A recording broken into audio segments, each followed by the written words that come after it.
Everyone, welcome back again. I'm Aarti Koshik again here with another video, and this is part two of the practice set on reproduction in organism. And uh, thank you so much for clicking on my video. Let's start the video. So our first question is apomixis in plant means development of a plant. Apomixis का क्या मतलब है जब एक plant की development हो रही होती है? तो एपीमिक्सिस का मतलब होता है कि गैमेट के फ्यूजन के बिना हमारे प्लांट की डेवलपमेंट हुई है, उसको हम क्या बोलते हैं? एपोमिक्सिस बोलते हैं। रूट कटिंग से हो जाएगा तो वो हमारा क्या हो जाएगा? Vegetative reproduction. Fusion of gamete से हो जाएगा तो sexual reproduction. Again cutting of stem से हो रहा है तो वो भी हमारा वेजिटेटिव रिप्रोडक्शन। देखो वेजिटेटिव रिप्रोडक्शन में सीड के बिना जो रिप्रोडक्शन होता है ना, दैट इज वेजिटेटिव रिप्रोडक्शन। मतलब सीड को छोड़ के प्लांट का कोई भी पार्ट यूज़ कर लो, लीफ, बर्ड यूज़ कर लो, स्टेम यूज़ कर लो, रूट यूज़ कर लो और उससे प्लांट को ग्रो करो तो वो वेजिटेटिव रिप्रोडक्शन है। तो ये दोनों तो वेजिटेटिव रिप्रोडक्शन के एग्जांपल है। फ्यूजन ऑफ गैमेट मतलब फर्टिलाइजेशन। फर्टिलाइजेशन किसमें होता है? हमारे सेक्सुअल रिप्रोडक्शन में। तो बचा क्या? हम एलिमिनेशन मेथड से भी इसको कर सकते हैं विदाउट फ्यूजन ऑफ गैमेट, बिना फ्यूजन के। गैमेट के बिना फ्यूजन के जब हमारा फ्रूट या फिर हमारा प्लांट ग्रो करता है तो उसको एपिमिक्सिस बोलते हैं। नेक्स्ट क्वेश्चन है हमारा वेजिटेटिव प्रोपोगेशन इन मिंट आएगा यहाँ पे, ठीक है, माइंड तो नहीं आ सकता। Mint occurs by. मिंट के केस में हमारा जो पुदीना होता है उसके केस में वेजिटेटिव प्रोपोगेशन है वो किसके थ्रू होता है? वो हमारा सक्कर्स के थ्रू होता है। देखो मिंट, हमारा मिंट का अगर मैं साइंटिफिक नेम बताऊं आपको तो ये होता है मैंथी एरोइसिस।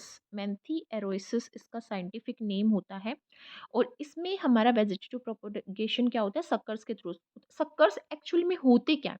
सक्कर्स नॉन ग्रीन स्टेम होते हैं, ठीक है, जो हमारा बिल्कुल ऐसे हमारा पौधा है, ठीक है, उसका जो सूट है, पौधे का सूट है जो, या फिर हम यंग स्टेम, ग्रीन स्टेम देखते हैं मिंट में तो उसका बिल्कुल बेस जो है ग्राउंड से जो टच हो रखा है उससे ना एक हमारा क्राउन लाइक इस तरह से एक स्ट्रक्चर ग्रो करता है। वो स्ट्रक्चर बाद में हमारा एक नए मिंट प्लांट को जनरेट करता है और इसी को हम क्या बोलते हैं? सक्कर्स बोलते हैं। नेक्स्ट हमारा क्वेश्चन है reproducing new plants by cells instead of seeds is known as. Reproducing नए न्यू प्लांट्स को हम रिप्रोड्यूस कर रहे हैं बाय सेल्स, सेल्स के थ्रू। सीड का यूज नहीं कर रहे तो म्यूटेशन भी नहीं होगी। बायो फर्टिलाइजर फर्टिलाइजेशन में आ गया, ठीक, सॉरी फर्टिलाइजेशन बोल रही हूँ मैं। प्लांट को ग्रो कर रहे हैं तो उसमें आ गया बायो फर्टिलाइजर। म्यूटेशन का वो मतलब होता है सडन चेंज जीन में, हमारे क्रोमोसोम्स में जब म्यूटेशन आती है वो पार्ट हो गया इसमें। इसमें तो हम बात कर रहे हैं ना रिप्रोडक्शन की, तो टिश्यू कल्चर ही ऐसी टेक्निक होती है जिसमें हम सेल्स का यूज करके हम प्लांट को ग्रो करते हैं। एंटीबायोटिक भी हमारी इम्यून सिस्टम में आ गई, ठीक है। तो यहाँ पे हमारा क्या होगा ऑप्शन? Tissue culture. नेक्स्ट है after culturing the another of a plant, anther आना चाहिए यहाँ पे। तो यहाँ पे हमारा क्या आएगा? एंथर आएगा, ठीक है। ये टाइपिंग एरर है। एंथर, एंथर क्या कंसिस्ट करता है? एंथर इस तरह से पार्ट होता है हमारा, मतलब ये स्टेमिन पार्ट है, ये फिलामेंट है, ये एंथर है। एंथर हमारा बाइलोब्ड होता है, इसके अंदर माइक्रोस्पोरेंजी आती है। माइक्रोस्पोर मदर सेल्स आती हैं जो हमारी पोलन ग्रेन्स को जनरेट करती हैं, ठीक है। तो after culturing the anther of A plant, anther की बात कर रहे हैं एक प्लांट की, उसको कल्चर करने के बाद if few diploid plants were found, कुछ नए डिप्लॉयड प्लांट्स मिले अलोंग विद हैप्लॉयड प्लांट्स, मतलब हैप्लॉयड प्लांट्स भी ग्रो करे और डिप्लॉयड भी करे। The diploid plants could have arisen from, जो डिप्लॉयड प्लांट्स है वो कैसे अराइज होंगे? देखो वेजिटेटिव सेल से अराइज होंगे पोलन्स की, क्योंकि पोलन ग्रेन्स के अंदर क्या है? वो पोलन ग्रेन्स एंड डिप्लॉयड, पर पोलन ग्रेन्स से जब मियोसिस मियोसिस डिवीजन के थ्रू हमारा स्पर्म बनेगा ना, then that will be haploid, ठीक है। तो सेक्सुअल रिप्रोडक्शन के थ्रू जब होगा तो मियोसिस यहाँ पर डिवीजन होगा, रिडक्शनल डिवीजन होगा और हमारा क्या हो जाएगा? हैप्लॉइड हो जाएगा। पर इसने बोला कुछ डिप्लॉइड प्लांट्स हैं और वो डिप्लॉइड प्लांट्स कैसे अराइज हुए होंगे? वेजिटेटिव सेल से अराइज हुए होंगे पोलन ग्रेन्स की। एक्साइन लेयर होती है पोलन वॉल की। Cells of anther wall cell से कैसे अराइज हो सकते हैं? एंथर वॉल की generative cells of pollen, generative cell से भी अराइज नहीं होंगी, वेजिटेटिव सेल से अराइज होंगी, ठीक है। जनरेटिव और वेजिटिव दो सेल्स होती हैं पोलन ग्रेन्स के अंदर, ठीक है। एक हमारी जनरेटिव सेल्स जो होती है वो जाके फ्यूज करती है हमारे एग सेल को, और एक हमारी होती है जो न्यूट्रिशन में हेल्प करती है, ठीक है। तो यहाँ पे करेक्ट आंसर हमारा क्या होगा, vegetative cell of pollen. Next question है, carrot is micro propagate through. यहाँ पे हमारी टिश्यू कल्चर टेक्निक ही है, बट इसमें आंसर क्या है, एम्ब्रियो है, एम्ब्रियोइड से शूट कल्चर है, या फिर कैलस है। देखो, जो कैलस होता है वो होता क्या है, अनडिफरेंशिएटेड मास ऑफ सेल्स। मैंने यहाँ पे एक वर्ड यूज किया है अनडिफरेंशिएटेड। देखो ये बायोलॉजी में आप बहुत बार स्टडी करोगे अनडिफरेंशिएटेड वर्ड, ठीक है। अनडिफरेंशिएट का मतलब क्या है, देखो डिफरेंशिएट का मतलब क्या होता है, चीज़ों को डिफरेंशिएट करना। अगर मैं ऑब्जेक्ट्स की बात करूँ, मैं उनको साइज के बेसिस पे डिफरेंशिएट कर रही हूँ, ठीक है, मैं उनको कलर के बेसिस पे डिफरेंशिएट कर रही हूँ, मैं उनकी कंपोजिशन के बेस पे उनको डिफरेंशिएट कर रही हूँ, या फिर मैं उनके मतलब कि वो सॉलिड है लिक्विड है उसके बेस पे मैं उनको डिफरेंशिएट कर रही हूँ। तो यहाँ पे सेल जो होती है ना, सेल्स, उनको हम डिफरेंशिएट करते हैं on the basis of their morphology, their origin and their function, ठीक है। तो यहाँ पे अनडिफरेंशिएटेड का मास मतलब ये है कि ऐसी सेल जो टोटी पोटेंट हो, जो किसी भी तरह की सेल में डेवलप होने की कैपेसिटी रखती हो, जिसका फंक्शन अभी डिफाइन नहीं हुआ है, मतलब जो स्पेशलाइज्ड नहीं हुई है, ठीक है। तो यहाँ पे undifferentiated mass of cells is known as callus, ठीक है। अब कैलस के अंदर हम न्यूट्रिएंट को, कुछ प्लांट हार्मोन्स को, जैसे जिबरलिन है, ऑक्सिन है, ये हमारे प्लांट हार्मोन्स है, साइटोकाइनिन है, ठीक है, इन सबको ऐड करके उसको स्टिमुलेट करते हैं कि वो पहले सूट फॉर्म करे, रूट फॉर्म करे और एक नए प्लांट में डेवलप हो। तो माइक्रो प्रोपोगेट अगर कैरेट को कर रहे हो तो किससे करेंगे, कैलस से करेंगे। नेक्स्ट क्वेश्चन है हमारा, to get haploid callus one can culture. Haploid callus को ग्रो करने के लिए क्या कल्चर कर सकता है इंसान। यहाँ पे हम बात करें तो पोलन ग्रीन्स इसका करेक्ट आंसर होगा, बट क्यों होगा, देखो पोलन और जो माइक्रोस्कोप स्पोर है, पोलन्स को क्या बोलते हैं, माइक्रोस्पोर बोलते हैं। तो इसको कल्चर करने की जो एक टेक्निक है, जिसमें हम क्या प्रिफर करते हैं, यूनी न्यूक्लिएट स्टेज, जिसमें एक ही न्यूक्लियस हो, वो स्टेज को प्रिफर करते हैं। जब हम कल्चर करते हैं उसको स्क्वीज करते हैं, ठीक है, स्क्वीज करने के बाद उससे उस जो वो एंथर से जब अटैच होगा ना, तो वो एंथर से अलग होके आ जाएगा बाहर, क्या, पोलन ग्रेन, या फिर हम बोले माइक्रोस्कोप, ठीक है।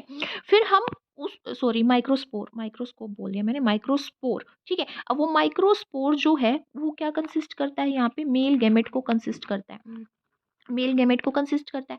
अब वो मेल गैमेट को कंसिस्ट कर रहा है, बट वो जो मेल गैमेट है वो क्या है, हैप्लॉइड है, ठीक है। मैंने क्या बोला, देखो एम्ब्रियो हमारी क्या होगी, एम्ब्रियो हमारी डिप्लॉइड होगी, लीफ भी हमारा डिप्लॉइड होगा, स्टिग्मा, स्टिग्मा के अंदर जो सेल्स होंगी वो भी हमारी डिप्लॉइड होंगी। पर पोलन ग्रेन्स क्या है, पोलन ग्रेन्स में अगर हम माइक्रोस्कोप कल्चर कर रहे हैं तो वो हैप्लॉइड है, यूनिन्यूक्लिएट है, वो एक ही न्यूक्लियस उसके अंदर है, तो वो हैप्लॉइड है। और जब मैं उसको यहाँ पे न्यूट्रिएंट दूंगी या मैं यहाँ पे प्लांट हार्मोन दूंगी, तो वो हैप्लॉइड यहाँ पे प्लेटलेट्स या हैप्लॉइड सेल्स को जनरेट करेगा। In which one pair both the plants can be vegetatively propagate by leaf piece। देखो ब्रायोफाइलम का एग्जाम्पल तो हम स्टडी करते ही हैं, तो इसमें ब्रायोफाइलम एंड कैलांची इसका एग्जाम्पल होगा। देखो लीव्स बहुत सारे प्लांट के क्या पोजेस करते हैं, एडवेंटिशियस बर्ड, मतलब ऐसे मार्जिन होता है ना, लीफ का ऐसे मार्जिन होता है और उस पर ऐसे बर्ड आती है, ठीक है, ऐसे बर्ड्स आती हैं वेजिटेटिव प्रोपगेशन के थ्रू, लीफ के टिप पे या जो भी वॉकिंग फर्न है उसमें आता है, मारिजिनल नोच कैलांचे में आता है, ठीक है, और ब्रायोफाइलम में। तो ये ब्रायोफाइलम में मारिजिनल बर्ड होते हैं। तो यहाँ पे एग्जाम्पल जो है हमारा वेजिटेटिव प्रोपोगेशन का बाय लीफ बर्ड, वो है ब्रायोफाइलम एंड कैलांचे। नेक्स्ट है, what is common between vegetative reproduction and apomixis. both produce progeny identical to parents। Vegetative reproduction और एपोमेक्सिस दोनों ही हमारे फर्टिलाइजेशन के बिना होते हैं, तो दोनों ही आइडेंटिकल प्रोजेनी प्रोड्यूस करते हैं to the parents. What is true about bulbils in agave. Agave के केस में बुलबिल्स में क्या ट्रू है यहाँ पे, ठीक है, तो यहाँ पे क्या ट्रू है, it has floral bud modified into bulbils, ये भी करेक्ट है। Bulbils germinate while still on inflorescence, ये भी करेक्ट है। वो इनफ्लोरेसेंस का मतलब है फ्लावर की अरेंजमेंट किस तरीके से हो रखी है, ठीक है, तो उस पे ही अटैच होता है और वहाँ पे ही वो पेरेंट का छोटा सा कोलोन, मतलब जैसे बर्ड डेवलप होते हैं ना, छोटे से प्लांट बॉडी को फॉर्म कर देते हैं, जब वो अटैच है स्टॉक से तभी ये ऐसा फॉर्म हो जाएगा, ठीक है। बुलबिल्स शो वीवी पेरी, तो वीवी पेरिस भी वो शो करते हैं, तो यहाँ पे करेक्ट ऑप्शन क्या है, ऑल द अबो। नेक्स्ट है an explant. An explant is a, original meaning क्या होता है एक्सप्लांट का? ओरिजिनल मीनिंग होता है transfer tissue from the body, body से टिश्यू को ट्रांसफर करना, and place it in a culture medium, ताकि ये ग्रो करे और एक नए प्लांट को फॉर्म करे, तो वो है एक्सप्लांट। तो यहाँ पे हमारा एक्सप्लांट का मतलब क्या है? उसका मतलब है plant part use for culturing in micro propagation और tissue culture.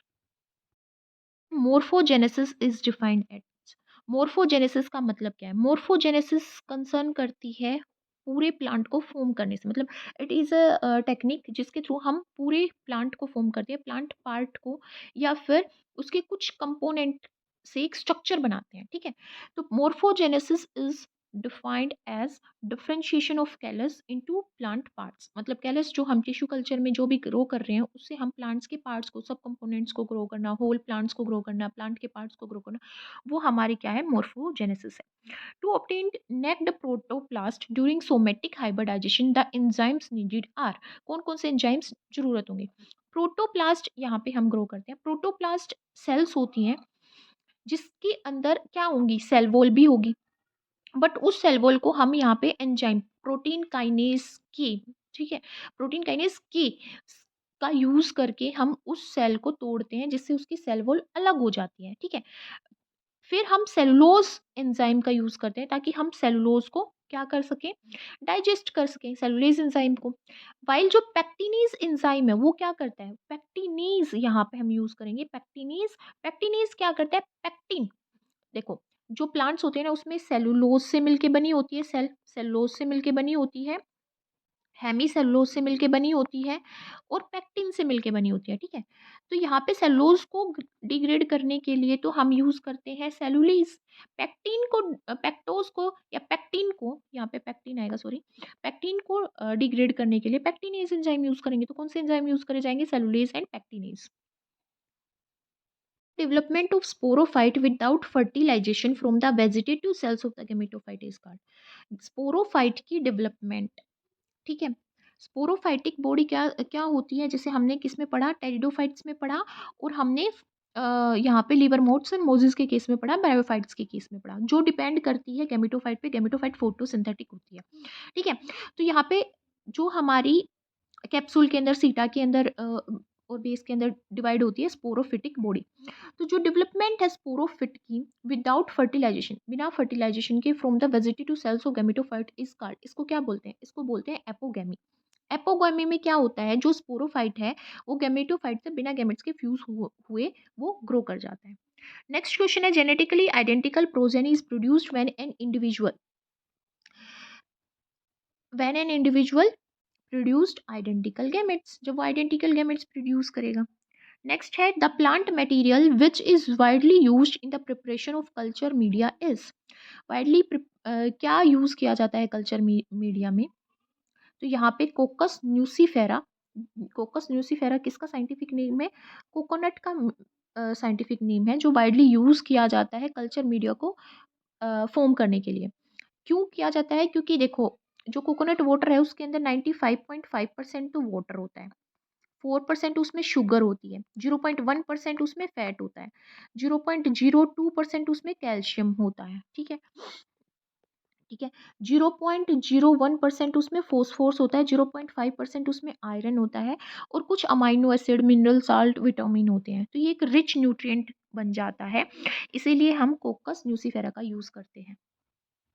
The development of gametophyte from the vegetative parts of the sporophyte without the intervention of spore is called, तो इसका करेक्ट आंसर है एपोस्पोरी। एक्चुअल में apospory में क्या होता है? Apospory वो डेवलपमेंट है किसकी? गेमेटोफाइट की, जिसमें मियोसिस भी नहीं होता और स्पोर फॉर्मेशन भी नहीं होती। तो यहाँ पे एपोस्पोरी में जो गेमेटोफाइट डेवलप होता है वो कहाँ से डेवलप होता है? वो वेजिटेटिव पार्ट से, नॉन रिप्रोडक्टिव सेल से डेवलप होता है। किसकी सेल्स होती हैं वो? स्पोरोफाइट की होती है। तो यह सबसे पहले वेजिटेटिव प्लांट पार्ट बनता है स्पोरोफाइट का, फिर फ्लावर बनता है, फिर मेगास्पोर मदर सेल्स बनती है, फिर एम्ब्रियो सेक बनता है, एम्ब्रियो सेक के बाद एपोस्पोरी होती है। इस तरह से हमारा गैमेट डेवलप होता है स्पोरोफाइट से, गैमेटोफाइट सॉरी।